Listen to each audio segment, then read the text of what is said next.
বিসমিল্লাহির রহমানির রহিম আলহামদুলিল্লাহি রাব্বিল আলামিন ওয়াস সালাতু ওয়াস সালামু আলা সাইয়্যিদিল মুরসালিন নবিয়িনা মুহাম্মদ ওয়া আলা আলিহি ওয়া সাহবিহি আজমাইন আম্মা বা'দ ইয়াকুলুল মুআল্লিফ রাহিমাহুল্লাহু তাআলা আন আয়েশা রাদিয়াল্লাহু তাআলা আনহা আন নবী সাল্লাল্লাহু আলাইহি ওয়াসাল্লাম قال ইযা উদিয়াল আশা ওয়া উকিমাতিস সালাতু ফাবদাউ বিল আশা। মহান আল্লাহর সমস্ত প্রশংসা, দরুদ ও সালাম নাযিল হোক নবী মুহাম্মদ সাল্লাল্লাহু আলাইহি ওয়াসাল্লামের উপর। আল্লাহুম্মা সাল্লি আলাইহি আল্লাহুম্মা বারিক আলাইহি। আমাদের দর্শ হচ্ছে এই সংক্ষিপ্ত সহিহ বুখারীতে আযানের অধ্যায় থেকে। আগে বলেছিলাম যে আযানের অধ্যায়ে আযানের পরে যে নামাজেরও সাথে সম্পর্কিত বেশ কিছু হাদিস ইমাম বুখারী রাহমাতুল্লাহ আলাইহি নিয়ে এসেছেন। এতে মা আয়েশা রাদিয়াল্লাহু তাআলা আনহা বর্ণনা করছেন নবী করিম সাল্লাল্লাহু আলাইহি ওয়াসাল্লাম থেকে যে তিনি ইরশাদ করেছেন, ইযা উদিয়াল আশা, যখন রাতের খাবার সামনে রাখা হবে। ইযা উদিয়া মানে রাখা হবে, মাজহুলের সিগা। ওয়াদা মানে রাখা, হ্যাঁ রাখলো যে, আর ওয়াদা থেকে উদিয়া, যেমন ফাআলা থেকে ফাইলা।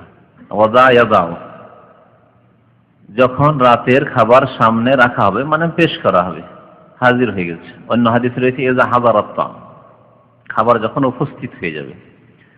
ও উকিমাতিস সালাহ, এবং কি হয়েছে তখনই সালাতের ইকামত হয়ে গেছে, নামাজের ইকামত হয়ে গেছে। ফাবদাউ বিল আশা, এখন কোনটি শুরু করবেন?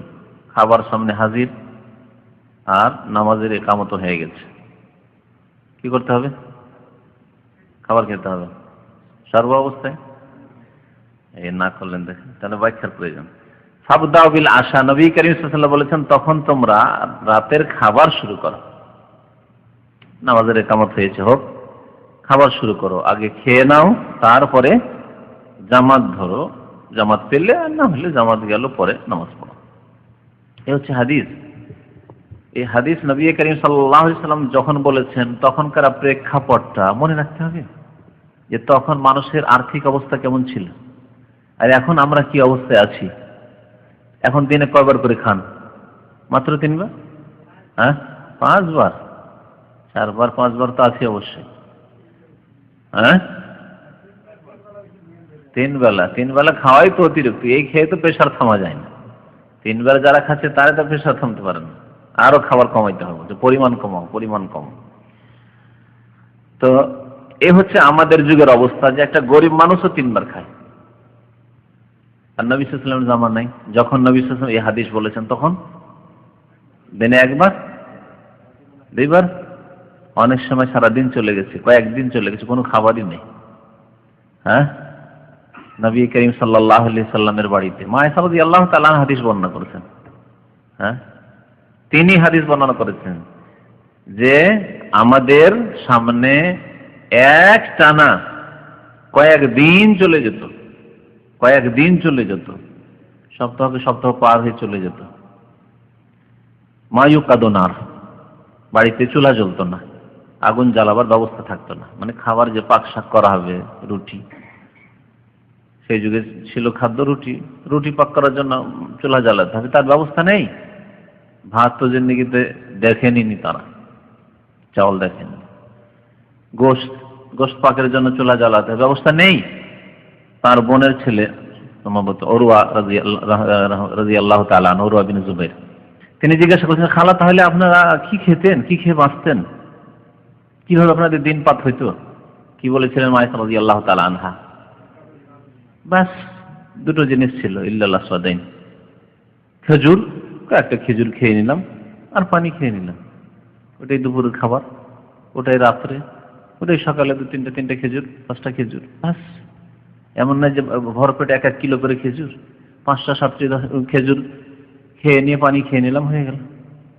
এইভাবে দিনের পর দিন পার হয়ে গেছে। সেই জামানায় যদি খাবার উপস্থিত হয়ে যায়, হঠাৎ করে রুটি চলে এসছে বা গোশত চলে এসছে, শরীর সেই যুগের খাবার ছিল, যেটি ভালো খাবার চলে এসেছে, আর নামাজের ইকামত হয়ে গেছে, কত খিদা লেগেছে চিন্তা করুন তো দেখি। সারাদিন হয়তো খাবার পাওয়া যায়নি বা কয়েকদিন পাওয়া যায়নি। এই সময় কি হুকুম হবে শরীয়তের? আগে খাও, কারণ এই খাবার দেখে গিয়ে যদি নামাজ পড়ো তো নামাজে মন মোটেই লাগবে না। খাবারের সাথে মন লাগাতে হবে যে কখন নামাজের শেষ হবে আর কখন যে খেতে পাবো। আর যদি লোকজন বেশি থাকে তো আরেক চিন্তা লাগা থাকবে যে পাওয়া যায় কিনা। ইসলামিক সেন্টারের খাবারের মধ্যে যদি খাবার হাজির হয়ে আছে আর লোকজন বেশ কিছু খাওয়ার জন্য প্রস্তুতি আছে, ওই সময় ভাবছেন যে দেখ আজান হয়ে গেছে, যাই মসজিদে যা নামাজ পড়তে যাই। আর যদি খুব খিদা লেগে থাকে, আর কিছু লোক আছে খাবার ধান্দায় আছে, ও নামাজ হোক আর না হোক খাবার আগে, তাহলে আপনার তো চিন্তা লাগা থাকবে। আপনি খুব ভালো মানুষ, নামাজে চলে গেলেন, কিন্তু আপনার চিন্তা লাগা আছে যে ফিরে গিয়ে হয়তো খাবার পাওয়া যাবে না। তো এই অবস্থায় নবী করিম সাল্লাল্লাহু আলাইহি ওয়াসাল্লাম বলেছেন যে আগে খাবার খেয়ে নাও, পরে নামাজ পড়ো। জামাত ছুটলো, নামাজ তো আর ছাড়লেন না, জামাত ছুটে গেল, পরে একাধিক লোক থাকলে জামাত করে, আর না হলে একা থাকলে একাই নামাজ পড়েন। এইরকম যদি অবস্থা আজকেও হয় তাহলে হাদিস আপন জায়গায় ঠিক আছে, তখন এই হাদিসের আমল করবেন। সকালে নাস্তা খাননি আর আসর হয়ে গেছে, তাহলে অত্যন্ত খাবারের দিকে চাহিদা, ঠিক না? এরকম যদি হয় ঠিক আছে। কিন্তু সকাল 10টায় 9টায় নাস্তা করেছেন আর জোহরের একামতের সময় আপনার বিবি খাবার হাজির করে দিয়েছে, খাবার রেডি আছে আর আজান হয়ে গেছে, খেয়ে নি, কখনো না, নামাজ পড়তে জানাই, নামাজ পড়ে আসেন তারপরে খান। এই ক্ষেত্রে এই হাদিস নাই। এখন আমরা যে অবস্থায় আছি, বিকেল 2:30-3টার দিকে খেয়েছি, এশার নামাজের সময় যদি খাবার হাজির হয়ে যায় বাড়িতে, জরুরি খাবার একবারে কোনো জরুরি নাই, মন ঝোলা থাকবে খাবারের সাথে তাও নাই, ভালো করে খুশু খুজুর সাথে মনোযোগ সহকারে নামাজ পড়া যাবে, তারপরে এসে খেতে পারবেন, তাহলে এই ক্ষেত্রে এই হাদিস প্রযোজ্য নয়। দিনে 3 বার খাচ্ছেন আর তারপরেও মাগরিব এশার সময় কোনো সময় অথবা যোহরের সময় আসরের সময় খাবার হাজির হয়ে গেছে, আগে খেয়ে নেন তারপর নামাজ পড়তে যান।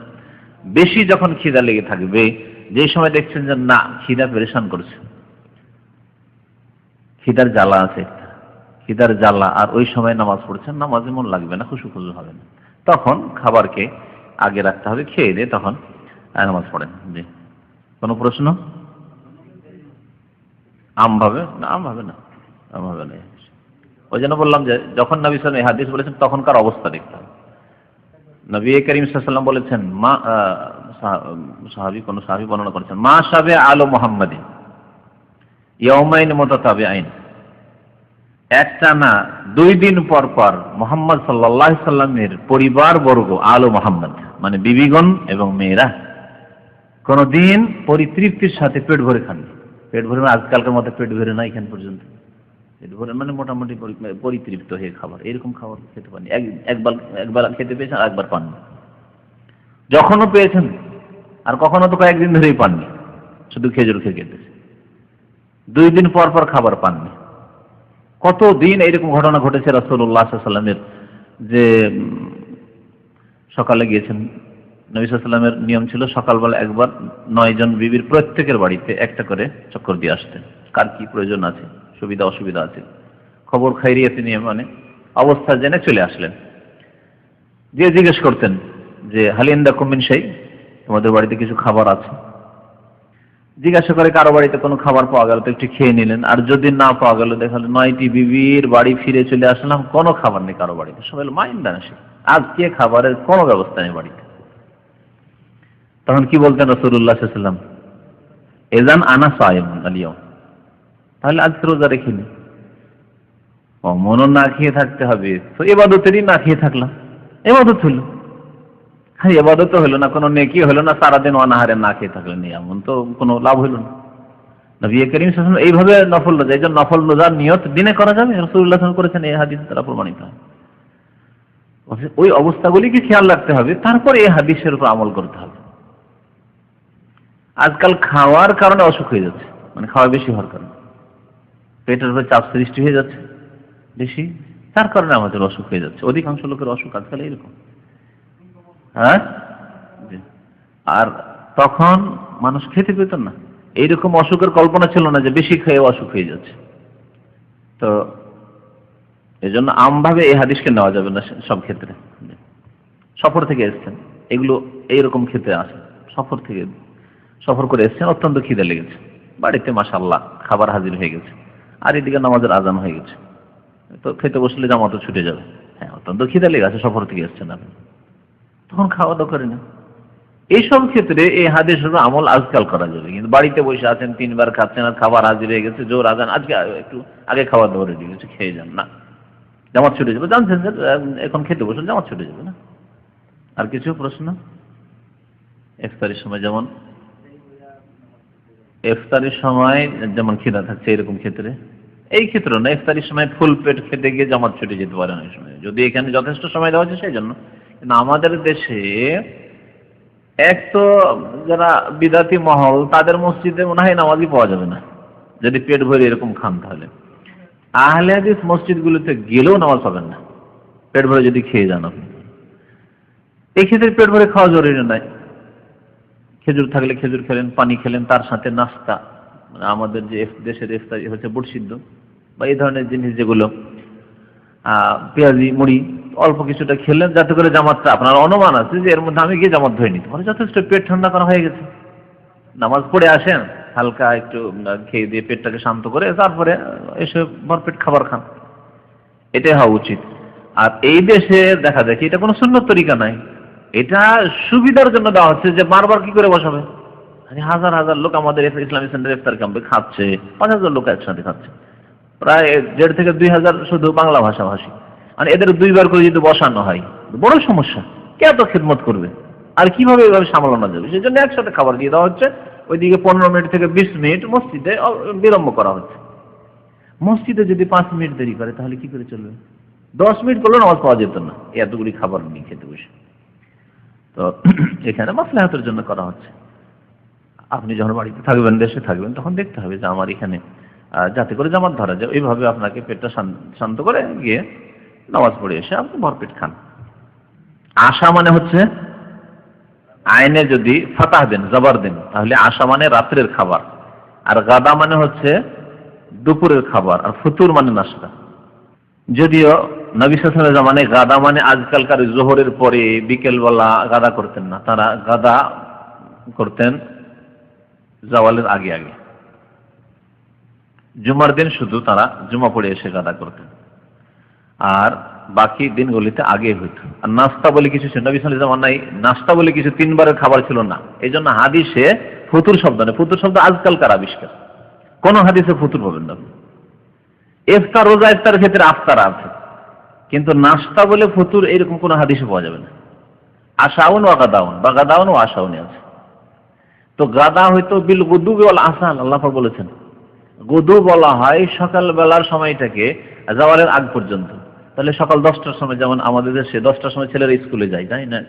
আপনার এখন কি হয় না হয়, কিন্তু আমরা ছোটকালে গেছি, আমরা 10টার সময় স্কুলে গেছি, 10:30 11টার দিকে ক্লাস শুরু হয়েছে, আমরা যখন প্রাইমারিতে পড়েছি।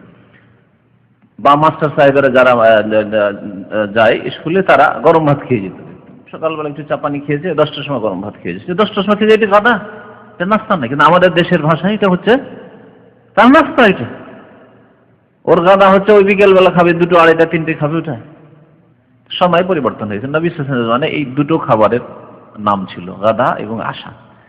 আর আশা আশিউন থেকে, আশি, ওয়াসাব্বিহ বিল আশি ওয়াল ইবকার, কোরআনে কারীম বিল আশি, আশি কাকে বলা হয়েছে? রাতকে না, রাতের অংশকে না, আশি বলা হয় বিকেল বেলাকে, বৈকাল বেলা।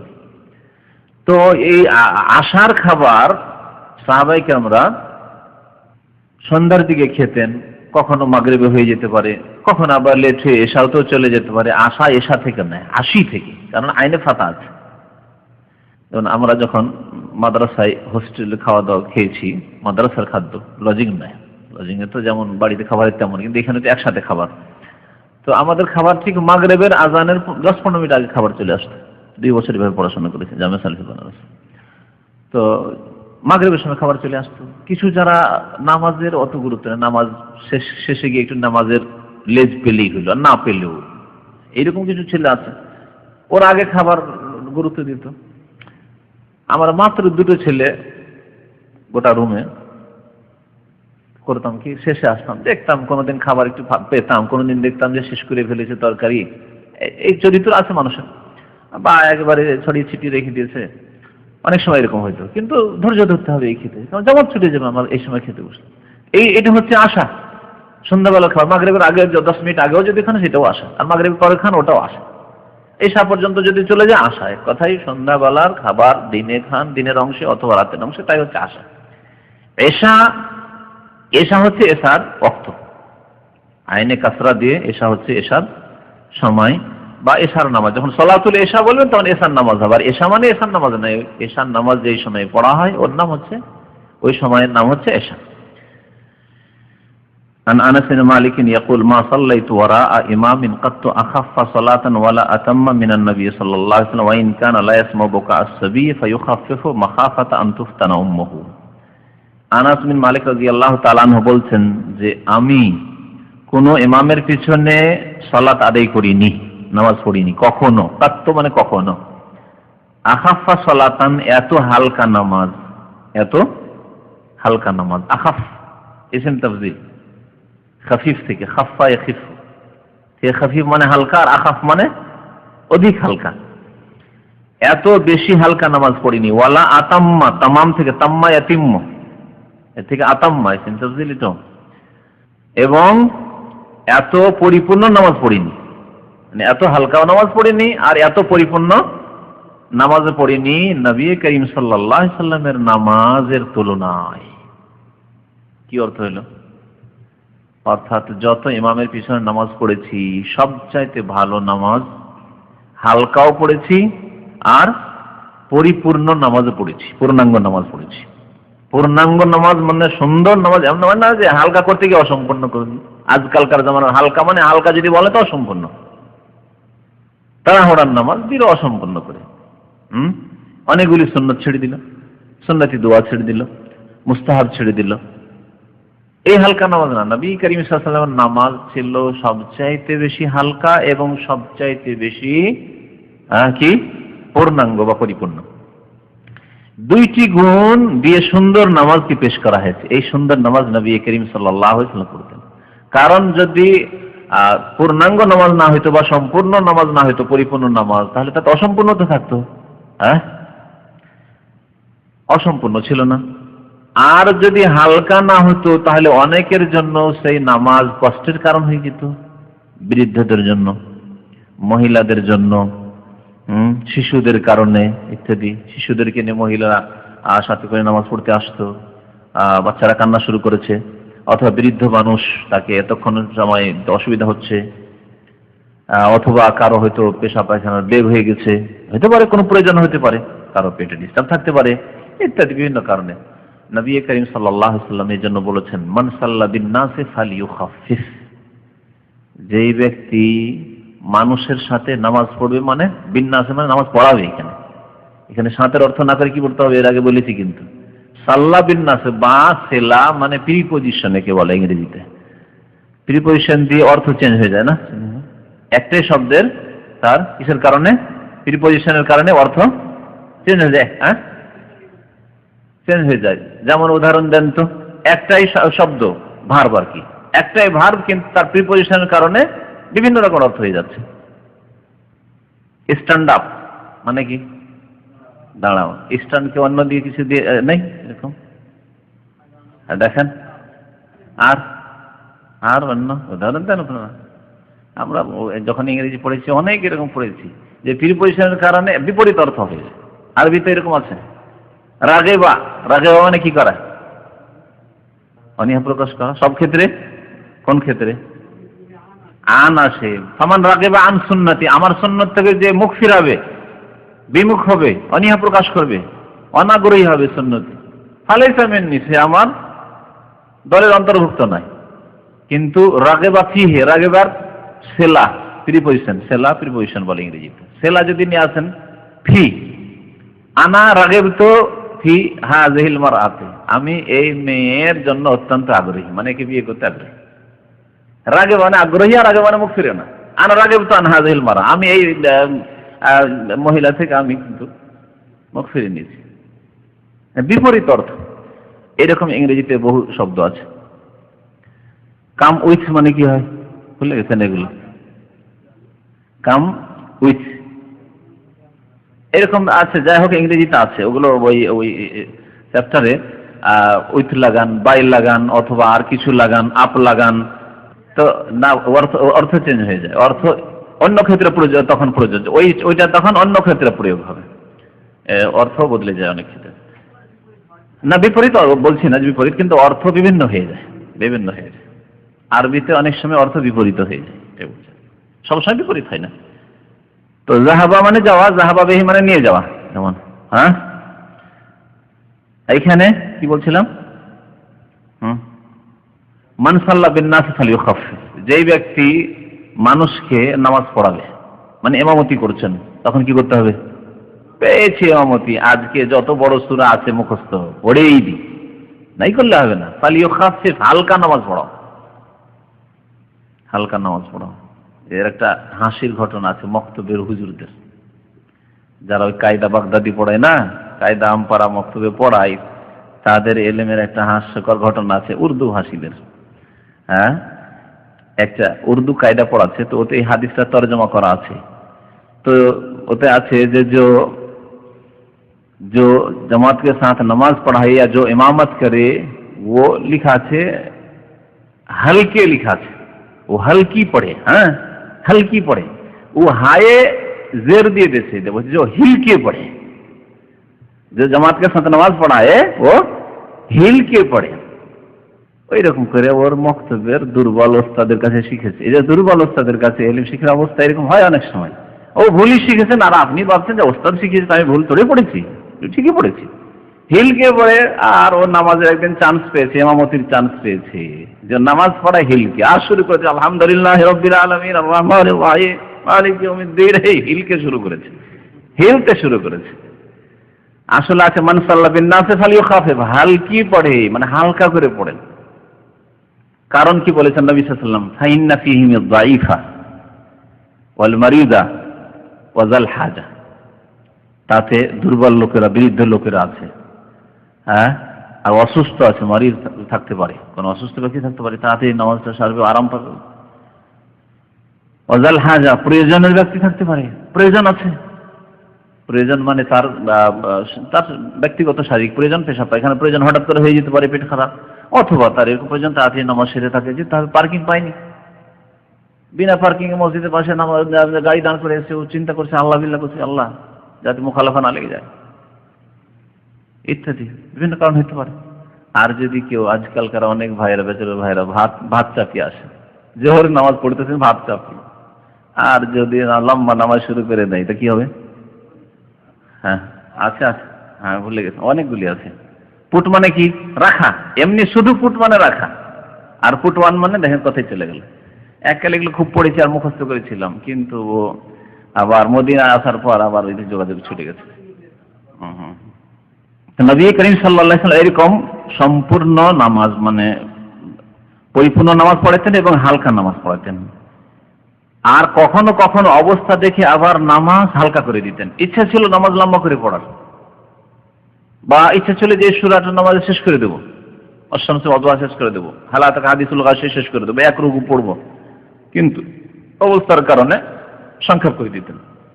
এটি জায়েজ আছে, জায়েজ আছে, এতে কোনো অসুবিধা নেই। আপনি নিয়ত করেছিলেন, আর যে কোনো কারণ হইতে পারে, বাইরের কারণ হইতে পারে, নিজের স্বাস্থ্যগত কারণ হইতে পারে, ভুলে যাওয়া কারণ হইতে পারে। কারণ অনেকে ভাবে যে ও না ভুলে গেল তাহলে কি করে নামাজ হবে, ও 3 আয়াত পড়ে নিয়েছে, অথবা 3 আয়াতও জরুরি নয়, 3 আয়াত এই জন্য বলা হয় যে ছোট ছোট আয়াত হলে 3 আয়াত, নাহলে 3 আয়াতের কোনো শর্ত নেই। বড় আয়াত যদি একটি আয়াত হয় অসুবিধা নেই, বড় মানে এত বড় হইতে হবে না, কিছু অংশ হলেই হলো সূরা ফাতিহার সাথে পড়ে নিয়েছে, তারপরে ভুলে যাচ্ছে, ও দেখছে যে আর আমার গাড়ি চালানো খুব মুশকিল, নিয়ত ছিল সূরাটা পুরো করে দেওয়ার বা রুকুটা পুরো করে দেওয়ার, অন্য সূরায় যাওয়ার কোনো দরকার নেই, পড়া হয়ে গেছে কিছুটা অংশ, 1 লাইন 2 লাইন পড়া হয়ে গেছে। সূরা ওয়াল আসর দিয়ে নামাজ হচ্ছে না, হচ্ছে না, ইন্না আতাইনাকাল কাউসার দিয়ে, তো ওইরকম যদি কি 1-2 আয়াতে সুবহান রাব্বিকা রাব্বিল ইজ্জাতি আম্মা ইয়াসিফুন ওয়া সালামুন আলাল মুরসালিন আলহামদুলিল্লাহি রাব্বিল আলামিন, তারপরে ভুলে গেছে। শুধু ভুলে যান, অনেক সময় এমন কাশি এসছে যার আওয়াজই বের হচ্ছে না, হতে পারে এরকম। নবী করিম সাল্লাল্লাহু আলাইহি ওয়াসাল্লামের সাথে একদিন এরকম হয়েছিল, তেলাওয়াত করেছিলেন বড় সূরা মুমিনুন, ফাআখাযাতহু সুলাতুন, নবী সাল্লাল্লাহু আলাইহি ওয়াসাল্লামের কফ কাশি শুরু হয়ে গেল, ফারাকা, তখন রুকুতে চলে গেলেন। দিন খুব সহজ, কিন্তু আমাদের দেশের গোনা বিদাতিরা কিন্তু এগুলোকে মুশকিল বানিয়ে দিয়েছে। একে সহসিদ্ধা করিয়ে ছাড়বে কেন? এ পড়তে যা ভুলে গেল সহসিদ্ধা করো, হয়ে গেছে যথেষ্ট। সূরা ভুলে গেছে, যেখানে ভুলে যাচ্ছে আর চালাতে পারবে না, তালকিন করে হচ্ছে না, না বা আমি তালকিন নেব না, খামাখা নির্দিষ্ট হবে, আমার মোটামুটি কাজ চালার মতো হয়ে গেছে, রুকুতে চলে যাক, কোনো অসুবিধা নেই। চালাক চতুর ইমাম যদি থাকে রুকুতে চলে যাক। তাহলে বিভিন্ন কারণে নামাজকে হালকা করা যেতে পারে, অথচ আগে নিয়ত ছিল যে আমি নামাজটাকে লম্বা করব, দীর্ঘ করব। এখানে ওই হাদিস আছে ওয়াইন কানা লা ইয়াসমাউ বুকা আস-সাবি, ইন কানা মানে ইন মানে এখানে যদি নয়, ইন প্রসিদ্ধ ইন যেটা শর্তের সেটা মানে যদি হয়, এখানে ইন আসলে ছিল ইন্নাহু, ইন্না ছিল মুখাফফাফ, মানে ইন্না কে হালকা করে দেওয়া হয়েছে, তাসদীদ বিহীন করে দেওয়া হয়েছে। তো নিশ্চয় তাহলে আর ইন্নার অর্থ করতে হবে, ইন মানে এখানে ইন্নাহু, নিঃসন্দেহে। কানা লা ইয়াসমাউ বুকা আস-সাবি, কেমন করে বুঝবেন? হ্যাঁ, আরবির উপরে যখন ভালো জ্ঞান আসবে তখন এখানে ইন দিয়ে কোনো অর্থই হবে না। আর যদি বলেন যে ইন্না, তাহলে ঠিক আছে, কারণ আরবি যে কোনো বাক্যের আগে ইন্না ব্যবহার হয় কথাটাকে একটু মজবুত করার জন্য, বলিষ্ঠ করার জন্য। ওয়াইন কানা লা ইয়াসমাউ বুকা আস-সাবি, নবী করিম সাল্লাল্লাহু আলাইহি সাল্লাম শিশুদের কান্নার আওয়াজ শুনতেন। পেছন দিক থেকে আওয়াজ আসছে বাচ্চাদের কান্নার, মায়ের সাথে আছে বা বাবার সাথে থাকতে পারে, 6-7 বছরের ছেলে কোনো কারণে কান্না করতে পারে। ফায়ুখাফফিফু, সুতরাং কি করতেন? হালকা করে দিতেন। মাখাফাতা আন তুফতানা উম্মুহু, এই ভয়ে, এই আশঙ্কায়, মাখাফা এই আশঙ্কায় যে আন তুফতানা উম্মুহু, তার মা যাতে নামাজের মধ্যে ফিতনায় না পড়ে যায়। নামাজের মধ্যে কিসের ফিতনা? কিসের ফিতনা আবার হইল? আবার কোন ফিতনা? আমার দেশের মানুষ ফিতনা মানে অন্য কি বুঝে? হ্যাঁ সাদি, হ্যাঁ ফিতনায় পড়াম, ফিতনা ফাসাদ মানে লড়াই ঝগড়ার ক্ষেত্রে। এখানে আবার লড়াই ঝগড়া কি আছে? তাহলে এই জন্য একদিন বলেছিলাম ফিতনার অনেকগুলি অর্থ আছে, তার মধ্যে সবচেয়ে বড় ফিতনা হচ্ছে ইমানের ফিতনা। আর নামাজ থেকে মন সরে গিয়ে যদি দুনিয়ার দিকে মন চলে যায়, এটা নামাজের ফিতনা। এই ফিতনার কথা এখানে উদ্দেশ্য করা হয়েছে। মাখাফাত আন তুফতানা উম্মুহু, এমন না হয় যে মা নামাজের মধ্যে ফিতনায় পড়ে গেছে, ছেলের ফিতনায় পড়ে গেছে। ইন্নামা আমওয়ালুকুম ওয়া আওলাদুকুম ফিতনা, ধন সম্পদ এবং তোমাদের ছেলে মেয়ে সন্তান সন্ততি ফিতনা, ফিতনা। নামাজের মধ্যে ছেলে কান্না করছে আর নামাজে মন লাগছে, সূরা আত-তাহিয়াত দোয়া পড়তে মন লাগছে, এখন মন চাইছে আরে ইমাম তাড়াতাড়ি সালাম দিল বাবা, আমার ছেলে কান্না করছে, তাই না? এই হচ্ছে ফিতনা। যাতে ফিতনা না পড়ে যায়, মানে খুশু খুজু নষ্ট না হয়ে যায়, তার মন বাচ্চার দিকে চলে গেছে, নামাজের উপর মোটেই মন নাই, এমন অবস্থা যেন সৃষ্টি না হয়ে যায়। এই জন্য নবী করিম সাল্লাল্লাহু আলাইহি ওয়াসাল্লাম নামাজ হালকা করে দিতেন। ইমাম বুখারী রাহমাতুল্লাহ আলাইহি অধ্যায় কায়েম করেছেন এর উপর যে কোন ব্যক্তি বাবু মান আখাফা সালাত ইনদা বুকাইস সাগী, যদি বাচ্চাদের কান্না শুনে, কান্না শোনার কারণে কেউ যদি নামাজ হালকা করে দেয় তো জায়েজ কি না? ইমাম বুখারী রাহমাতুল্লাহ অনেক সময় প্রশ্ন করেছেন, উত্তরটা হাদিসে আছে, উত্তর দেননি, অধ্যায়ের মধ্যে উত্তর দেননি। যেমন এখানে কোন ব্যক্তি যদি কি করে, নামাজ হালকা করে ইনদা বুকাইস সাগী, বালকদের বা শিশুদের কান্নার সময়, তাহলে কি হবে জিজ্ঞাসা। তাহলে অধ্যায় জিজ্ঞাসা, ওর উত্তর হচ্ছে এই হাদিসে। এইরকমই যদি কোনো হইচইয়ের আওয়াজ শুনেন, নামাজ পড়াচ্ছেন আর হঠাৎ করে হইচইয়ের আওয়াজ শুনছেন, নামাজ হালকা করবেন না? করবেন না। মসজিদে হোক অথবা মসজিদের বাইরে হোক, আগুন লেগে যেতে পারে, অন্য কিছু হতে পারে, অথবা করছে সাপ সাপ সাপ সাপ করছে। আমাদের দেশে কত সাপ বর্ষাকালে, নামাজ হালকা করতে হবে। এমন না যেন নামাজ আমি ছাড়বো না, সাপ আছে আছে ওইদিকে থাক, যাকে ধরে দংশন করছি করুক, না, নামাজ হালকা করবেন।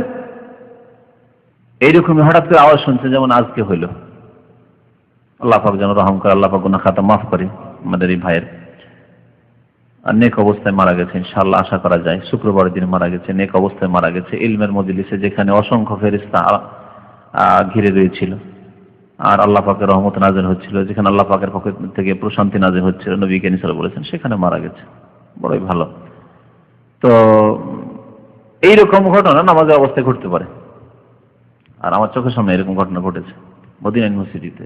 এটা একটা পরীক্ষার সময় ঘটনা। একটা দাঁড়িয়ে নামাজ পড়তে পড়তে ধম করে আওয়াজ হইল, আমার আগে পরের কাতারের মধ্যে দেখতে পাচ্ছি একটা লোক পড়ে গেল। এই সময় নামাজ পুরো ছেড়ে দিয়ে তো সবাই নামাজ নষ্ট করবে না, কিন্তু ইমামের উচিত তাড়াতাড়ি করে, মানে কোন রকম নামাজটা যাতে আদায় হয়ে যায়, উচিত হবে যে সবার মন যেহেতু ওখানে চলে গেছে, সবাই ফিতনায় পড়ে গেছে, কিন্তু নামাজের ফিতনা, খুশু খুশু শেষ, কি হইলো কি হইলো, কিসের আওয়াজ হইলো, তাড়াতাড়ি নামাজ শেষ করবে। এই মাসলার উপর একই বলা হয় কিয়াস, এর নাম কিয়াস। নবী করিম সাল্লাল্লাহু আলাইহি ওয়াসাল্লাম বাচ্চার কান্না শুনে নামাজ হালকা করেছেন। এই রকমের যে কোনো ঘটনা হোক যাতে মানুষের খুশু খুজু নষ্ট, নামাজের দিক থেকে মনোযোগ ফিরে গেছে, তাড়াতাড়ি নামাজ এখন শেষ করেন, সেজন্য তাড়াতাড়ি না। যারা ইচ্ছা করে এরকম মোবাইল অন করে ঢুকছে তারা গুনাহগার, আগে থেকে শুরু থেকে গুনাহগার, ফাসিক। আর যারা ভুলে গেছে আল্লাহ পাক মাফ করবেন, কিন্তু একজনের সামান্য নামাজের একটু ক্ষতি করা অনেকের নামাজের ক্ষতির চাইতে ভালো। সুতরাং তাড়াতাড়ি করে পকেটে হাত দিয়ে যদি না দেখে বন্ধ করতে পারেন ভালো কথা, না হলে দেখেন যখন সামনে এটাও যায় তো বন্ধ করে দেন। শুধু এই নয় যে কেটে দিলেন আর রেখে দিলেন আবার রিং হওয়া শুরু হইল। অনেক বেকুব লোক আছে 3 বার 4 বার 5 বার কাটছে, আবার ও বোকা আবার টেলিফোন করছে। এটা বুঝে না যে কেটে দিল থাক, ও বুঝে না। না, এরকম কাজ না, ও সুযোগই দেবেন না। উঠিয়ে নিয়ে দেখতে হলে দেখে নেন, দিয়ে একবারে অফ করে দেন। হ্যাঁ, করতে পারে, এরকম অবস্থা হইতে পারে। হ্যাঁ, কল আসতে থাকে, ভাই কল বন্ধ করে। একটা লোক নামাজি আল্লাহর দরবারে হাজির হচ্ছে, যদি যায় এমপির কাছে, এমপির অনুষ্ঠানে, সেখানে সব অফ করে না রে। এইখানে যদি ম্যানেজারের সাথে মিটিং থাকে ওয়ার্কারদের, তাহলে কোনোদিন কেউ ভুলে না। হয়তো ফাসিক ম্যানেজার, ওর চাইতে আপনি হয়তো ভালো মানুষ, তারপরে ম্যানেজারের সাথে মিটিং আছে যে সামনে কল চলে আসে, মান সম্মানের ব্যাপার সবার আমার অসন্তুষ্ট হয়ে যাবে আমার ম্যানেজার, এগুলি চিন্তা। আর আল্লাহ পাক রব্বুল আলামিনের দরবারে আছে ফাসিক, কোনো পরোয়া নেই, লাপরোয়া। আশ্চর্য মুসলিমদের। তো কথা হচ্ছে যে অনেকের নামাজ নষ্ট না করে নিজের নামাজে একটু ক্ষতি হলো, তারপর এটা নামাজের স্বার্থে ভুলে গেছেন, আল্লাহ মাফ করবেন। আর ইচ্ছা করে যদি এরকম হয়, ভুলে গেছেন, তাহলে আপনাকে সজাগ হইতে হবে, মসজিদে আসার আগে অভ্যাস করে নিতে হবে। না রেখে আসেন, যদি আমি প্রায় ভুলে যাচ্ছি, গাড়িতে রেখে আসেন, না বাড়িতে রেখে আসেন, বাসায় রেখে আসেন। আজকালকার এটি একটি বড় ব্যাধি যে মসজিদে, তারপরে মসজিদে এর সাথে সাথে রিংটোনে হচ্ছে শয়তানি রিংটোন, মিউজিক, বাজনা, যা হারাম, সব জায়গায় হারাম, মসজিদও হারাম, মসজিদের বাইরেও হারাম, বাড়িতেও হারাম। আন যায়েদ বিন সাবিত আন্না রাসূলুল্লাহ সাল্লাল্লাহু আলাইহি ওয়াসাল্লাম ইত্তাখাযা হুজরাতান ক্বালা হাসিবতু আন্নাহু ক্বালা মিন হাসিরিন ফি রমাযান ফাসাল্লা ফিহা লায়ালি। হাদিসটা না পড়ে, লম্বা হাদিস আছে, তরজমা করি। ইমাম বুখারী রাহমাতুল্লাহ এই হাদিস নিয়ে এসেছেন কিতাবুল আযানের রাতের নামাজ সম্পর্কে। সালাতুল লাইল মানে রাতের নামাজ, মানে কোন নামাজ? তাহাজ্জুদ নামাজ বা তারাবির নামাজ। রমজানে হইলে তারাবি, তারাবির নামটি পরবর্তীতে এসেছে, আর ওইটি হচ্ছে তাহাজ্জুদ। তাহাজ্জুদ তারাবির কয়েকটি নাম আছে। হ্যাঁ, একটি নাম হচ্ছে কিয়ামুল লাইল, মানে রাতের কিয়াম, রাতের নামাজ। কিয়াম কেন বলা হলো, দাঁড়ানো কেন বলা হলো? দীর্ঘক্ষণ দাঁড়িয়ে তারা বড় বড় সূরা পড়তেন, এই জন্য রাতের নামাজকে, তাহাজ্জুদের নামাজকে বা তারাবির নামাজকে কিয়ামুল লাইল বলা হইতো। ওই নামাজটি যদি রমজানের হইতো, তাহলে ওই একই নামাজকে কিয়ামে রমজানও বলা হইতো। তাহলে 2 নম্বর নাম হচ্ছে রমজানের কিয়াম, রমজানের কিয়াম। 3 নম্বর নাম হচ্ছে সালাতুল লাইল। যে ইমাম বুখারী রাহমাতুল্লাহ অধ্যায় কায়েম করেছেন, কি বলছেন? বাবু সালাতুল লাইল, সালাতুল লাইল, রাতের নামাজ। 3টি নাম হলো। 4 নম্বর নাম হচ্ছে তাহাজ্জুদ। তাহাজ্জুদ কেন বলা হয়? ঘুম ত্যাগ করা। তাহাজ্জুদ মানে হচ্ছে ঘুম ত্যাগ করা। ওয়া মিনাল লাইলি ফাতাহাজ্জাদ বিহি, রাতের কিছু অংশে তুমি ঘুম ত্যাগ করো, যে তাহাজ্জুদ পড়ো। হুজুদুন মানে নওমুন আরবি ভাষায়, আর তাহাজ্জুদুন মানে তারকুল নওম, ঘুম ত্যাগ করা। তো ঘুম ত্যাগ না করলে তাহাজ্জুদ পড়া হয় না, সেজন্য এর নাম তাহাজ্জুদ। কয়টি নাম হইল? 4টি। 5 নম্বর নাম হচ্ছে তারাবিহ, যেটি পরবর্তীতে নাম এসেছে। তারাবিহ তারবিহাতুন জামা, 4 রাকাত পড়তে অনেক সময় লাগতো এবং মানুষ ক্লান্ত হয়ে যেত, তখন একটু রেস্ট করতেন সাহাবায়ে কেরামদের জামানায়, তাবেঈনদের জামানায়। সুতরাং ওর নাম পড়ে গেছে পরবর্তীতে তারাবি। নবী করিম সাল্লাল্লাহু আলাইহি ওয়াসাল্লামের কোন হাদিসে নবী সাল্লাল্লাহু আলাইহি ওয়াসাল্লামের ভাষা থেকে তারাবি শব্দটি আসেনি। পরবর্তীকালে সাহাবায়ে কেরাম, তাবেঈনদের জামানায় এর নাম তারাবি পড়েছে। নামাজ কিন্তু একই নামাজ। আর মুকাল্লিদরা বলে যে না, 2 নামাজ, তাহাজ্জুদ আলাদা আর তারাবি আলাদা। এমন কোনো দলিল নেই যে তারাবি আলাদা আর তাহাজ্জুদ আলাদা। তারাবি 20 রাকাত আর তাহাজ্জুদ 8 রাকাত। রমজানও তাহাজ্জুদ আছে। নবী করিম সাল্লাল্লাহু আলাইহি ওয়াসাল্লাম রমজানে হোক আর রমজানের বাইরে হোক 8, 3, 11 রাকাতের বেশি কখনো পড়েননি। আপনি বেশি পড়বেন পড়ুন, কিন্তু 2 নামাজ বলবেন না যে এটা আলাদা আর ওইটা আলাদা, এমন কোনো প্রমাণ নেই। মা আয়েশা রাদিয়াল্লাহু তাআলা আনহা হাদিস বর্ণনা করেছেন, মা কান ইয়াজিদু ফি রমাযান ওয়ালা ফি গায়রিহি আলা 11 রাকাতান। রাসূলুল্লাহ সাল্লাল্লাহু আলাইহি ওয়াসাল্লাম রমজানে হোক অথবা ওয়ালা ফি গায়রি অন্য কোনো মাসে হোক বেশি পড়তেন না আলা ইহদা আশার রাকাত, 11 রাকাতের বেশি, 11 রাকাতের বেশি পড়তেন না। এই নামাজের বিভিন্ন নাম যা বললাম, লম্বা করে পড়েন আর এই সংখ্যায় সীমিত রাখেন, এটা সবচেয়ে ভালো। আর যদি কেউ হালকা করে আর সংখ্যা বাড়ায় তো জায়েজ রয়েছে, কিন্তু সুন্নত জানতে হবে। নবী সাল্লাল্লাহু আলাইহি ওয়াসাল্লামের কর্মগত সুন্নত, আমলি সুন্নত হচ্ছে 8, 3, 11 রাকাত অথবা 10 পড়ে 1 রাকাত পড়ে। তো যায়েদ বিন সাবিত রাদিয়াল্লাহু তাআলা আনহু বর্ণনা করছেন যে রাসূলুল্লাহ সাল্লাল্লাহু আলাইহি ওয়াসাল্লাম একবার কি করলেন, ইত্তাখাযা হুজরাতান, একটি কক্ষ তৈরি করালেন, নিজের জন্য খাস করলেন। হুজরা মানে ছোট্ট কক্ষ, খড়ের অথবা খেজুর পাতা দিয়ে বানাই না, পাটিগুলো বানায় না, পাটিগুলো দাঁড় করে দিয়ে বা খেজুরের পাতা সহ ডাল সহ এইভাবে একটি কক্ষ তৈরি করলেন, নিজের জন্য খাস করলেন মসজিদের মধ্যে। কাল হাসিবতু আন্নাহু কালা মিন হাসিরিন, আমার ধারণা হচ্ছে যে বর্ণনাকারী বলেছেন, মানে যায়েদ বিন সাবিত বলেছেন তার শাগির্দকে, মানে তাবেঈকে, মিন হাসিরিন, এটি ছিল চাটাইয়ের। তাহলে খেজুর পাতা দিয়ে আগে চাটাই বানিয়েছেন, পাটি, আর তারপরে আপনার চাটাই বলেন না পাটি বলেন না, দুটোই বলেন? আচ্ছা। আর একটা আমাদের দেশে শব্দ আছে সোপ, শুনেছেন কিনা? ওই তৈরি হয়ে আসতো অন্যরকম ভাবে তৈরি হচ্ছে। আচ্ছা, যাই সব ওই রকমই। হাসির মানে চাটাই, হাসির মানে পাটি। হ্যাঁ, ফির রমজান মাসে, তার রমজান মাসে একটি জায়গা মসজিদের মধ্যে খাস করে নিয়েছেন, কক্ষের মতো, হুজরা বলে। ফাসাল্লা ফিহা লায়ালিয়া, তাতে কয়েকদিন রাসূলুল্লাহ সাল্লাল্লাহু আলাইহি ওয়াসাল্লাম, মানে কয়েক রাত, লাইলাতুন জামা হচ্ছে লায়ালি, কয়েক রাত নবী করিম সাল্লাল্লাহু আলাইহি ওয়াসাল্লাম নামাজ পড়েন, কিয়ামুল লাইল বা সালাতুল লাইল বা এই তারাবিহ, এই নামাজ পড়েন। তাহলে একা একা লোকজনকে ডাকেননি, নিজে পড়েছেন।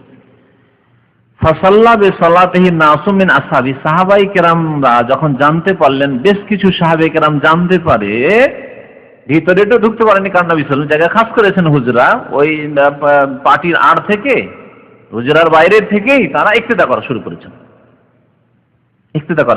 নবী সাল্লাল্লাহু আলাইহি ওয়াসাল্লাম লম্বা নামাজ পড়েছেন, তেলাওয়াত শুনতে পাচ্ছি, আমার নামাজ পড়ো।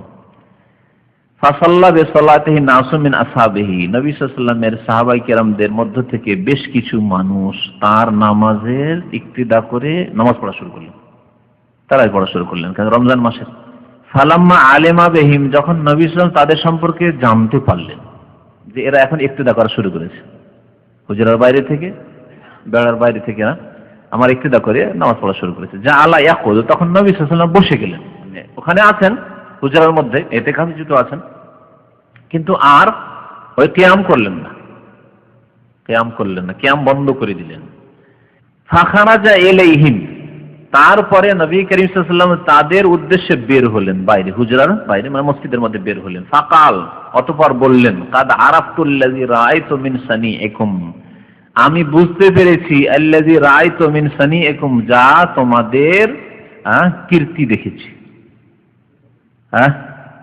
সানে মানে হচ্ছে তোমাদের কাজ, তোমাদের যে কর্ম, মানে যে তোমাদের নামাজের দৃশ্য, এক কথা এই তোমাদের দৃশ্য। সানা আয়াসনাও মানে করা, ওই জন্য আমি আমাদের ভাষা দিয়ে এর কীর্তি, আমার বলেন একটা তামাশা দেখাকে কীর্তি দেখা বলে, তো ওই কথাটি বলেছি। তোমাদের কি বলবো, সেটাকে তোমাদের এই দৃশ্য আমি দেখেছি, অবলোকন করেছি, যে তোমরা পর্দার আড় থেকে, হুজরার বাইরে থেকে আমার ইক্তেদা করে তোমরাও এই রাতের নামাজ, তারাবির নামাজ শুরু করেছো। ফাসাল্লু আইয়ুহান নাসু ফি বুয়ুতিকুম, হে মানুষরা তোমরা তোমাদের বাড়িতেই নামাজ পড়ো, এই রাতের নামাজ, তাহাজ্জুদের নামাজ, তারাবির নামাজ তোমরা বাড়িতেই পড়ো। যারা এই সম্পর্কে জানেন না, আশ্চর্য হবেন, আরে তারাবি আমরা মসজিদে পড়া লাজেম, আরে ফজরে যায় আর না যায়, জোহর আসর যায় না যায়, কিন্তু তারাবিতে যেতেই হবে। বরং জাহেল মূর্খদের ধারণা যে তারাবি পড়লো না তার রোজা হবে না ওই দিনে, এত রোজা রাখছেও না, অজ্ঞতা এত দূর পর্যন্ত মুসলিম জাতিকে পৌঁছিয়েছে। অথচ আল্লাহ পাক রোজা ফরজ করেছেন, ইসলামের স্তম্ভ, খুঁটি ভেঙে নষ্ট করে দিল। আর তারাবি হচ্ছে সুন্নাত, এমন সুন্নাত নয় যে ছেড়ে দিলে গুনাহগার হয়ে যাবে, কিন্তু এমন সুন্নাত যে পড়লে অনেক নেকি পাবে, এটা অবশ্যই। বুঝতে পেরেছেন না? নবী করিম সাল্লাল্লাহু আলাইহি ওয়াসাল্লাম তাহলে 30 দিন জামাত করেন, এইভাবে কিছু লোক জমা হয়ে গেছে, কয়েক রাত জামাত হয়েছে, 3 দিন হয়েছে। তৃতীয় দিন এত লোক জমা হয়েছে, সবাই জানতে পেরেছে নবী সাল্লাল্লাহু আলাইহি ওয়াসাল্লাম ভিতরে নামাজ পড়ছেন লম্বা করে, আর কিছু লোক নামাজ পড়া শুরু করেছে।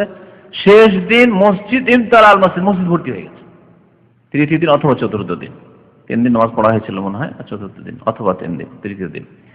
তারপরে নবী করিম সাল্লাল্লাহু আলাইহি ওয়াসাল্লাম আর নামাজ পড়লেন না। সাহাবায়ে অপেক্ষা করে করে থেকে গেলেন যে নবী নামাজ শুরু করবে, তা আমরাও শুরু করব না। নামাজ হলো না। কিছুক্ষণ পরে বের হয়ে বললেন, তোমাদের এই তামাশা দেখেছি। সানি মানে তামাশা বলতে পারেন, তোমাদের এই তামাশা দেখেছি, সব মসজিদ ভর্তি হয়ে গেছে, নামাজ পড়বো নবী সাল্লাল্লাহু পিছনে, তোমাদের এই অবস্থা বুঝতে পেরেছি আমি। কিন্তু তোমাদেরকে বলছি, তোমরা নিজের নিজের বাড়িতে পড়ো এই তারাবির নামাজ, কিয়ামুল লাইল, সালাতুল লাইল, তোমরা বাড়িতে নামাজ পড়ো। কারণ ফাইন্না আফদালাস সালাতি সালাতুল মারই ফি বাইতিহি ইল্লাল মাকতুবা, কারণ সবচেয়ে শ্রেষ্ঠ নামাজ মানুষের বাড়িতে নামাজ পড়া। সালাতুল মারই মানে মানুষের নামাজ বাড়িতে পড়া, ফি বাইতিহি, নিজ নিজ বাড়িতে যদি ফরজ বা ইল্লাল মাকতুবা, ফরজ ছাড়া বাকি সমস্ত নামাজ বাড়িতে পড়লে তাতে বেশি নেকি রয়েছে। সেটি হচ্ছে আফজালুস সালাত, শ্রেষ্ঠ নামাজ। কেমন আফজাল? একটি হাদিস আছে যে ফাজাইল আমল 50টি হাদিস এখন ছেপে এসছে, ওতে একটা হাদিস আছে। এই হাদিসটি আমিও বেশি দিন আগে জানি, কারণ এই হাদিস প্রসিদ্ধ হাদিসগুলোর মধ্যে নেই। সহিহুল জামেতে হাদিসটি আছে। তো হাদিসটি ওতে সংকলন করা হয়েছে আর তরজমা করেছি যাতে মানুষ জানতে পারে। হাদিসটিতে আছে কি? ওতে আছে যে যেমন আমরা জানি যে ফরজ নামাজ কেউ যদি মসজিদে পড়ে তো কত গুণ নাকি পাবে? 25 অথবা 27। এর সমন্বয়ে ওলামারা বলেছেন যে সিররি নামাজ যদি হয়তো 25 গুণ পাবে, আর জাহরি নামাজ হয়তো 27 গুণ পাবে। তার মানে জোহর নামাজ আর আসর নামাজ যদি হয় তাহলে 25 গুণ পাবে। বাড়িতে জোহর পড়ে নিল, হ্যাঁ, এমনি ইচ্ছা করে পড়ে জামাত হচ্ছে অথচ ইচ্ছা করে পড়ে, তাহলে তো গুনাহগার হবে, কারণ জামাতে নামাজ পড়া ওয়াজিব। কিন্তু ভিড় ভাড়ি ছিল, গাড়ি নিয়ে আস্তে আস্তে জামাত শেষ হয়ে গেল, এখন বাড়িতে নামাজ পড়লো, মানে একা নামাজ পড়লো, ঠিক না? 1 গুণ পেল। মসজিদে যদি জামাতে নামাজটা পড়তো তাহলে জোহর আসরের নামাজে 25 গুণ পেত। একটা লোক ঘুম ভাঙেনি, শুয়ে থেকে গেছে, আসর নামাজে জামাত হয়ে গেছে, বাড়িতে নামাজ পড়লো, 1 গুণ পেল। সে 4 রাকাতে নামাজ পড়ে 1 গুণ, মানে যে নেকিটা আছে নামাজের 1 গুণ পেল। এর কত গুণ বেশি পাবে মসজিদে নামাজ পড়লে? 25 গুণ পাবে। 25 গুণ দিনের নামাজগুলি, সিররি নামাজের। আর জাহরি নামাজ মানে মাগরিবে উচ্চ স্বরে তেলাওয়াত হয়, হ্যাঁ, এশার নামাজ, ফজর নামাজ, এই নামাজগুলি যদি মসজিদে গিয়ে পড়ে তাহলে 27 গুণ পাবে। এইভাবে হাদিসের সমন্বয় হয়ে যে হাদিস আছে যে 25 গুণ অথবা 27 গুণ, এটাই ঠিক। এই ক্ষেত্রে আরো অনেকগুলি বক্তব্য আছে, কিন্তু এটাই বললেই ভালো মনে হয়। কারণ জেহরি নামাজে আরো 2টি ফায়দার কথা উল্লেখ করেছেন হাফিজ ইবনে হাজার রহমাতুল্লাহ আলাইহি ফতুল বারীতে। তা হচ্ছে তেলাওয়াত করা আর শোনা, যেটা জোহর আসর নামাজে নেই। না উচ্চস্বরে তেলাওয়াত করছে ইমাম সাহেব, আর না উচ্চস্বরে তেলাওয়াত হলে যে শুনতেন না শুনছেন। এই যে অতিরিক্ত নেকিগুলি পাচ্ছেন আপনি মাগরিবের নামাজে, এশার নামাজে, ফজর নামাজে তেলাওয়াত শোনা, তেলাওয়াত করা, এই দিকগুলি রয়েছে, যার ফলে ওতে ফজিলত বেশি, 27 গুণ। বাড়িতে যদি সুন্নাত পড়েন, জোহরের নামাজের সুন্নাত বাড়ি থেকে পড়ে বেরোলেন, ফজরের নামাজের সুন্নাত বাড়িতে পড়লেন, হ্যাঁ, এশার নামাজ ফরজটা পড়ে চলে আসলেন, তারপর বাড়িতে সুন্নাত ভেতর পড়লেন, তাহলে কত নেকি পাবেন? 25 গুণ। ওই হাদিসটিতে আছে, সহিহুল জামের হাদিসটিতে রয়েছে 25 গুণ নেকি। মসজিদে সুন্নাত পড়ে আসলেন, 2 রাকাতের নেকি পেলেন। আর যদি বাড়িতে সুন্নাতটা পড়তেন, ভেতর পড়তেন, তো 2 রাকাতে কত পেতেন? 25 গুণের, তাহলে 25 গুণের নাকি, তাহলে 2 রাকাতে নামাজে তাহলে 50 রাকাতে নাকি পেলেন আপনি। 2 রাকাত, 1 রাকাতে 25 গুণ, তাহলে 2 রাকাতে 50। হ্যাঁ, ফরজের উল্টা, ফরজের বিপরীত। সুতরাং বাড়িতে সুন্নত, বেতর, এই নামাজগুলি পড়ার চেষ্টা করতে হবে। তাহাজ্জুদ, ইশরাক, সালাতুদ দুহা, এগুলিতে পড়ে হয়তো যারা পড়ে দুহা বা তাহাজ্জুদ, কিন্তু সুন্নতগুলি আমাদের দেশের মানুষেরা সুন্নত বাড়িতে পড়তে অভ্যস্ত নয়, অথচ 25 গুণ নেকি পাবেন আপনি। নবী সাল্লাল্লাহু আলাইহি ওয়াসাল্লাম বললেন যে ফাইন আফজালাস সালাতি সালাতুল মারই ফি বাইতিহি, সবচেয়ে শ্রেষ্ঠ নামাজ মানুষের বাড়িতে নামাজ, ইল্লাল মাকতুবা, তবে ফরজ ছাড়া। ফরজ নামাজ মসজিদে গিয়ে পড়তে হবে, না হলে পথভ্রষ্ট হয়ে যাবে। অন্য হাদিস রয়েছে, লোকেরা বলবে বেনামাজি, ফাসিক, এবং নামাজ কায়েম হবে না, প্রতিষ্ঠিত হবে না, যে এই গ্রামটিতে নামাজ কায়েম হচ্ছে, বোঝা যাচ্ছে যে সত্যি মুসলিমরা বাস করে, এই গ্রামের লোক মুসলমান এবং এই গ্রামের লোক নামাজি, কিছুই বোঝা যায় না। তাহলে এরা যেন নামাজকে নষ্ট করলো, এবং নামাজ আজান হচ্ছে, একামত হচ্ছে, নামাজ হচ্ছে, মসজিদে ঢুকছে, বের হচ্ছে 5 ওয়াক্ত, তার একটা আল্লাহর শত্রুদের ওপর এর একটা কি যেটাকে বলা হয় এর প্রভাব পড়বে। হ্যাঁ, এতে আল্লাহর শত্রু ভয়ে ভীত হবে, এবং আল্লাহর শত্রু মানুষের মধ্যে থেকে আছে, জিনদের মধ্যে থেকে আছে, জিন বিতাড়িত হবে গ্রাম থেকে। বহু রকমের ফায়দা রয়েছে। এই জন্য প্রত্যেক গ্রামে আজান একামত হইতে হবে, আর মসজিদে জামাত হইতে হবে। মানুষের নামাজ আল মারউ বা ইমরিউন, ওয়া ইন্নামা লিকুল্লি ইমরিইন মা নাওয়া। ইমরিউন মানেও মানুষ, আর মারউন মানেও মানুষ। ইয়াউমা ইয়াফিরুল মারউ, কোরআনে আছে, যখন মানুষ পালাবে মিন আখিহি, নিজের ভাই থেকে। হ্যাঁ হ্যাঁ, কি আছে? ইমরাতুন, মারউন মানে পুরুষ লোক, আর ইমরাতুন মানে বা ইমরিউন, ইমরিউন মানে পুরুষ লোক, আর ইমরাতুন মানে হচ্ছে মহিলা, ওর মুয়ান্নাস ইমরিউন, লিকুল্লি ইমরিইন, আর ওখানে ইমরাতুন। যদি দেখা যায় যে এরকম আছে বড় বিল্ডিংগুলি, বড় বিল্ডিং যেগুলো কমপ্লেক্স, ওলামার কমপ্লেক্সগুলি সম্পর্কে ওলামাদের এখানে ফতোয়া আছে যে ওখানে যে লোকগুলি আছে মোটামুটি তাতে জামাত হয়ে যাচ্ছে, এবং ওখানে যদি নামাজ জামাত হয় তাহলে হবে কি প্রত্যেকটি ওয়ার্কার এসে নামাজ পড়বে, কারণ মুদির মালিক নামাজ পড়ছে, নামাজ ছেড়ে বসে থাকতে পারবে না। পক্ষান্তরে যদি বলে যে ঠিক আছে এই বিল্ডিং থেকে ধরেন মনে করেন এখানে সাফলুট বিল্ডিং আছে, ওখানে ভিতরে নামাজ হয়, ওখানে নামাজ না পড়ে ঠিক আছে, যে যাবে তোমরা জামা মসজিদ থেকে নামাজ পড়ে আসো, তাহলে অনেক ফাসিক নামাজ পড়তে যাবে না, নিচে গিয়ে বাইরে বসে থাকবে অথবা অফিসে বসে থাকবে, আসছি, কারণ মুদির দেখতে পেল না, ঠিক না? এই ফায়দা যদি থাকে তাহলে আপনার ব্যবসায় প্রতিষ্ঠানেই জামাত করে নামাজ পড়া ভালো, এই উদ্দেশ্য থাকে। বিশেষ করে জামাত হওয়ার মতো 2, 4, 5 জন 10 জন আছেন, অসুবিধা নেই, তাহলে করা যেতে পারে। কিন্তু একাকি অনেক আবার এরকম এরা আছে, ব্যবসায়ীরা আছে না, ওয়ার্কাররা চলে যাচ্ছে, ওদেরকে নিয়ে জামাতও করেন না, ও একাই একটা জায় নামাজ রেখেছে, নামাজ পড়ে, এরকম এই নামাজ পড়ে না, গুনাহগার হবে, এইভাবে নয়। তবে যেমন বললেন কর্মচারীদেরকে নিয়ে যদি জামাত করে, একটা মুসাল্লা জায়গা আছে, বিশেষ জায়গায়, যে ওখানে নামাজ পড়ে, সবাই জানে যে আজান হলে এখানে নামাজ হয়, সবাই নামাজ পড়বে, নামাজ কেউ ছাড়তে পারবে না, তাহলে ভালো করতে পারে 2, 4, 10 কেন হবে না? একা একা একা একা নামাজ পড়লে নামাজ হবে, কিন্তু নামাজ হবে কিন্তু গুনাহগার হবে, অজেব তরককারী সে গুনাহগার হবে, নিয়মিত গোমরাহ পথভ্রষ্ট সে গোমরাহ। নবী সাল্লাল্লাহু আলাইহি ওয়াসাল্লাম বলেছেন লাউ সাল্লাইতুম ফি বুয়ুতিকুম লাদাল্লালতুম, ইবনে মাসউদ রাদিয়াল্লাহু তাআলা হাদিস রয়েছে, তোমরা যদি বাড়িতে নামাজ পড়া শুরু করো তাহলে তোমরা নবীর সুন্নাত, নবীর আদর্শকে ছেড়ে দেবে এবং তোমরা পথভ্রষ্ট হয়ে যাবে। আব্দুল্লাহ মাসউদ রাদিয়াল্লাহু তাআলা বক্তব্য। তো যাই হোক, নামাজ জামাতে পড়া ওয়াজিব, সুতরাং সে গুনাহগার হবে, ফাসিক, যে অভ্যাস বানিয়ে রেখেছে ফাসিক। নামাজ একদল বলছেন ওলামারা যে নামাজ কবুলই হবে না, কিন্তু নামাজ কবুল হওয়ার জন্য জামাত শর্ত নাই, বরং নামাজ হবে কিন্তু সেই ব্যক্তি গুনাহগার হবে, ফাসিক সে। এবং এটি ছোট গুনাহ বলা যাবে না। জামাত ত্যাগ করা, জামাতে নামাজ পড়া যখন অজেব, তাহলে জামাত ত্যাগ করা ইচ্ছাই স্বেচ্ছায়, অথচ অসুস্থ নয়, ক্লান্ত নয়, তাহলে ফাসিকি কাজ, বড় গুনাহ। হ্যাঁ, পড়া যাবে ওই অবস্থায়। আর দ্বিতীয় জামাতের জন্য মসজিদে যাওয়া আর কোনো প্রয়োজন করে না, এটাই ঠিক এই ক্ষেত্রে, কারণ দ্বিতীয় জামাতের ফজিলত এই ফজিলত নেই, আসল জামাত হচ্ছে প্রথম জামাত। এই জন্য যদি দেখা যায় যে জামাত শেষ হয়ে যাবে, আমার এখন বাথরুম থেকে বেরোতে, আর আপনি ইচ্ছা করে নয়, যথাসময়ে আজানের সাথে লাগেন, কিন্তু অনেক সময় চলে আপনাদের লাইন থাকে, ওই লাইন শেষ হইতে হইতে আপনি দেখলেন যে আমার বাথরুম থেকে বেরোতে হইতে জামাত প্রায় শেষের দিকে, জামাত শেষ হয়ে গেছে, তাহলে বাড়িতে নামাজ পড়ে নেন, অসুবিধা। আর মসজিদে যদি আসেন, আসতে পারেন, মসজিদে আসা তখন আর ওয়াজিব নয়, দ্বিতীয় তৃতীয় জামাতের জন্য মসজিদে আসা ওয়াজিব নয়, মসজিদে আসা ওয়াজিব প্রথম জামাত ধরার জন্য। আল্লাহু আলাম। এরপরের হাদিস বড় আছে, তাই থাক, সময় অনেক হয়ে গেছে। তাহলে বাড়িতে নামাজ পড়ো। তো নবী করিম সাল্লাল্লাহু আলাইহি সাল্লাম এই জামাত করে কেন তারাই পড়েননি, এর উত্তর কে দেবে? অন্য হাদিসে আছে যে আল্লাহ পাককে এত ভালো লেগেছে যে খাশিতু আইয়ুকতাবা আলাইকুম, ওহীর দরজা খোলা আছে, এই সময় আমাকে আশঙ্কা হইল যে তোমাদের উপর ফরজ করে দেওয়া হইতে পারে, আর ফরজ হয়ে গেলে তোমরা আদায় করতে পারবে না। যদি তাহাজ্জুদের নামাজ বা তারাবির নামাজ ফরজ হয়ে আদায় করতে পারতো মানুষ, মুশকিল হয়ে যেত। এই জন্য নবী করিম সাল্লাল্লাহু আলাইহি ওয়াসাল্লাম 30 দিন জামাত করেননি। তবে ওমর রাদিয়াল্লাহু তাআলা আনহু, তার আবু বকর রাদিয়াল্লাহু তাআলা জামানা 2.5 বছর 2.5 বছর ওইভাবেই কাটলো, যে যেখানে নামাজ পড়তে, কেউ কিছু লোক একজন দুজন তিনজন করে মসজিদে পড়ছে, কেউ আবার ঘরে পড়ছে, এইভাবে তারাবি চলেছে। ওমর রাদিয়াল্লাহু তাআলার জামানায় কিছুদিন ওইরকমই চলেছে। তারপরে তিনি দেখলেন যে মসজিদ নববীতে 5 জন এখানে, 5 জন ওখানে, 5 জন ওখানে, 5 জন ওখানে, যে যাকে মনে করছে তুমি পড়ো, আমরা তোমার পিছনে আছি।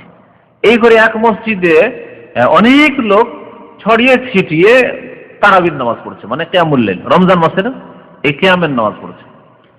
ওমর রাদিয়াল্লাহু তাআলা একদিন বের হলেন, তার মানে ওমর রাদিয়াল্লাহু তাআলা তাহলে এই মসজিদের নামাজে শামিল ছিলেন না, ঠিক কিনা? বের হলেন, দিয়ে এই দৃশ্য দেখলেন। আমাদের দেশের এক শ্রেণীর মুফতিগুলো বলে যে তারাবি সুন্নাতে মুআক্কাদা, তাদেরকে বোঝানোর জন্য বলছি, ভ্রম ভাঙানোর জন্য। সুন্নাতে মুআক্কাদা ওমর রাদিয়াল্লাহু তাআলা ছাড়বেন নাকি? তাহলে মসজিদে গিয়ে এইরকম তারাবি পড়া সুন্নাতে মুআক্কাদা না। দেখে ভালো লাগলো না এই দৃশ্য, যে ছড়িয়ে ছিটিয়ে এভাবে বিক্ষিপ্তভাবে নামাজ পড়ছে। বলে যে আমার মত যে যদি লাউ জামাতুহুম আলা ইমামিন ওয়াহিদিন, একজন ইমাম নিযুক্ত করে দিয়ে যদি তাদের পিছনে সবকে লাগিয়ে দিয়ে একসাথে নামাজ পড়তে, এটা ভালো হয়। তিনি ইমামতি করলেন, অথচ তিনি ইমাম, পেশে ইমাম, খলিফাতুল মুসলিমিন ওমর রাদিয়াল্লাহু তাআলা আনহু, তিনি ফরজ নামাজের ইমাম, তিনি ইমামতি করলেন না। উবাই ইবনে কাব রাদিয়াল্লাহু তাআলা এবং তামিম দারি 2 সাহাবী তাদেরকে বললেন যে তোমরা এই নামাজ পড়ো, আর সবাই একসাথে নামাজ পড়বে। সেই দিন থেকে জামাত শুরু হলো। জামাত শুরু হলো, দৃশ্য খুব সুন্দর লাগলো। এই দৃশ্য দেখে ওমর রাদিয়াল্লাহু তাআলা খুব সুন্দর লাগলো, বলেন নি'মাতিল বিদআতু হাযিহি, এই নতুন পদ্ধতিটা খুব সুন্দর। এখান থেকে এক শ্রেণীর বিদআতীরা নিয়েছে যে বিদআত তাহলে 2 ভাগে বিভক্ত, বিদআতে হাসান আর বিদআতে সাইয়্যা না, এখানে শাব্দিক অর্থে বিদআত বলা হয়েছে, মানে নতুন দৃশ্য। আসলে বিদআত নয়, কারণ নবী সাল্লাল্লাহু আলাইহি ওয়াসাল্লাম 3 দিন পড়েছেন, আর সাহাবায়ে কেরামরা 30 দিন পড়তেন, কেউ বাড়িতে পড়তেন, কেউ মসজিদে পড়তেন, বিক্ষিপ্ত হয়ে ছড়িয়ে ছিটিয়ে পড়তেন। বিদআত কোথায় হলো তাহলে? একসাথে করে দেওয়া এবং 30 দিন জামাত হবে, এক ইমামের নামাজ পড়াবে, এটি খুব সুন্দর দৃশ্য। নি'মাতিল বিদআতু হাযিহি, শরীয়তি বিদআত নয়, শাব্দিক অর্থে তিনি এখানে আবিধানিক অর্থে বিদআত শব্দটি প্রয়োগ করেছেন। যদি তাই হতো যে বিদআত 2 ভাগে ভাগ, এখন সব ক্ষেত্রে বিদআত ভাগ করো। মিলাদ হচ্ছে বিদআতে হাসানা, আর শবে বরাত করা হচ্ছে বিদআতে হাসানা, কবর মাজারে চাদর চড়ানো বিদআতে হাসানা, ফুল চড়ানো বিদআতে হাসানা, নেতাদের কবরে গিয়ে জিয়াউর রহমান সাহেব আর শেখ মুজিবের ওখানে ফুল চড়ানো, এগুলো হচ্ছে পুষ্পমালা দেওয়া, এগুলো হচ্ছে বিদআতে হাসানা। তাই যদি হয় তাহলে নবী করিম সাল্লাল্লাহু আলাইহি ওয়াসাল্লাম প্রত্যেক খুতবাতে বলতেন না যে কুল্লু মুহাদাসাতিন বিদআহ আর কুল্লু বিদআতিন দালালাহ, প্রত্যেক নতুন কাজ, প্রত্যেক বলতেন না তাহলে? প্রতিটি নতুন কাজ হচ্ছে কুল্লু মুহাদাসাতিন বিদআহ, বিদআহ, আর প্রত্যেক বিদআত কুল্লু বিদআতিন, প্রতিটি বিদআত হচ্ছে দালালাহ, গুমরাহি। তাহলে বিদআতের ভাগ নেই। ওমর রাদিয়াল্লাহু তাআলা এই খুতবা জানতেন না, যা নবী করিম সাল্লাল্লাহু আলাইহি ওয়াসাল্লাম প্রত্যেকটি খুতবায়, প্রত্যেকটি বক্তব্যে, প্রত্যেকটি আলোচনায় পড়তেন? অবশ্যই জানতেন। তাই তিনি শাব্দিক অর্থে বলেছেন। আর তার প্রমাণ হচ্ছে যে আসলটা মজুদ ছিল, অস্তিত্ব ছিল। এইরকমই হচ্ছে আজকালকার কলেজ, ইউনিভার্সিটি, শিক্ষা প্রতিষ্ঠান, মাদ্রাসা, কওমি মাদ্রাসা, আলিয়া মাদ্রাসা। কেউ যদি আলিয়া মাদ্রাসা আল্লাহ নবী জামানায় ছিল, বিদআত বলো তুমি জাহেল, কারণ নবী সাল্লাল্লাহু আলাইহি ওয়াসাল্লামের জামানায় ইলম শিক্ষা ছিল। কিন্তু মসজিদ নববী ছিল ইউনিভার্সিটি, সেটি ছিল স্কুল, সেটি ছিল মাদ্রাসা, সেটি ছিল জিহাদের ট্রেনিং সেন্টার, সবকিছু সেটি ছিল, সেখানে সবকিছু হইতো। কেউ যদি বলে আজকাল সুপ্রিম কোর্ট আর হাইকোর্ট, মাহকামা, এই যে মাহকামা সৌদি আরব, বিদআত, বলবো জাহেল তুমি। নবী সাল্লাল্লাহু আলাইহি ওয়াসাল্লাম মসজিদে নবী ছিল মাহকামা, ওটি ছিল কোর্ট, ওটি ছিল মাদ্রাসা, ওটি ছিল কলেজ, ওটি ছিল ইউনিভার্সিটি। নবী সাল্লাল্লাহু আলাইহি ওয়াসাল্লাম করতেন, ওমেক জিনা করেছে রজম করতে হবে, 100 কোড়া লাগাইতে হবে, লাগাও, এই ফয়সালা করতেন মসজিদে নবীতে বসে। তার নবী সাল্লাল্লাহু আলাইহি ওয়াসাল্লাম মাহকামা ছিল মসজিদে নবী।